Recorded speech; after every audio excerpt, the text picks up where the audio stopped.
Let's check it again now. I'm gonna get this out of the way. We're gonna do the full Monty here.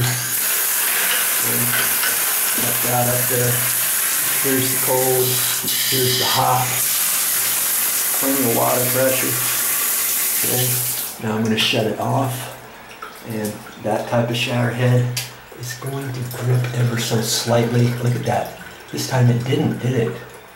These are kind of flighty type things, you know. And if these ever get clogged up and don't stream, you can take your fingernail and you just click, click, click, click, click. What that does, it cleans out the alkaline buildup, the salt and mineral deposits in here.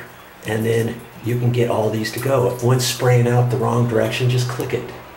Just click it, and then you'll redirect it, okay? I hate it. That's my pet peeve, when all of these aren't coming out and some are squirting out off to the side, or you got one or two that are coming really super hard and they're digging right into your shoulder or something. And the reason why they're doing that is because quite a few of these are going to be plugged up, and then you've got more water pressure coming out of one of these, and it just has to be a thinner, stronger bead that almost wants to bore right into you, okay? All right.